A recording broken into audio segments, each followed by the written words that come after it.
Magandang hapon po sa lahat. Luzon, Visayas, Mindanao, kung saan kayong dako na mundo po tayo nagbabalik dito sa aking munting channel. Samuel Soriano TV29 para mag-discuss ulit ng another coins.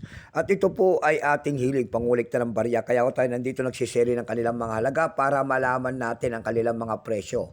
Ang aking mga koleksyon. Ayan, para mantabayanan nyo po kung talagang magkano na ang inyong mga hawak na mga barya. Ayan po. Magandang hapon po sa lahat ng aking mga subscriber ko. Sa kayong dako na mundo po, keep safe po sa lahat and God bless. Maraming salamat sa lahat ng aking mga subscriber sa nanonood dito sa aking munting channel. Yun naman po hindi pa po nakapag-subscribe dito sa aking munting channel. Ayan, anyayahan ko sana kayo at malaking tulong na po ang inyong gagawin. Tulad ng pagpindot ng ating subscribe button, like and share para ma-update po naman kayo sa mga latest ko pang gagawin mga video po dito sa aking munting channel. Mayroon na naman tayong pag-uusapang barya, guys. Ayan. Bulinggit po. 10 centavos po. Ayan, year 1945.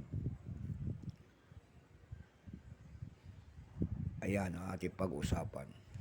Bago tayo magsimula sa ating talakay, kilalanin mo muna natin siya. Issue po Philippines po. Period Commonwealth, 1935 hanggang 1946. Type nito standard circulation coins years.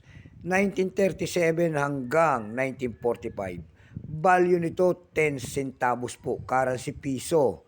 1967 up to date po. Composition po nito ay silver. May bigat po itong 2 grams. May haba pong 17 mm lamang. May kapal po naman itong 1.26 mm. Hugis po bilog. Orientation nito ay coin alignment. Number N-4712. Reference number KM- 181. Kung tawagin ang kanya nasa likod po ay Coat of Arms of the Philippines. Ito pong year 1945, ito po ay Denver Mint.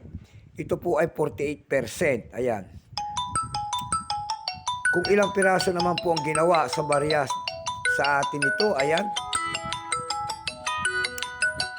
Kung ilang piraso po ang ginawa sa barya na ito po ay hawak natin. Ito po ay 147,592,000 piraso po. Ayan. May price na po ito doon sa ating numista.com. Yung kanyang fine ay 90 pesos. Yung kanyang very fine ay 110. Yung kanyang extra fine ay 120. Yung almost uncirculated nito ay nagkakalaga po ng 160. Yung kanyang uncirculated po ay 270 pesos. Dako naman tayo sa kanyang presyo doon sa ating eb.com. Doon sa ating eb.com nakakita ko tayo nagbebenta doon ng $10 na nito.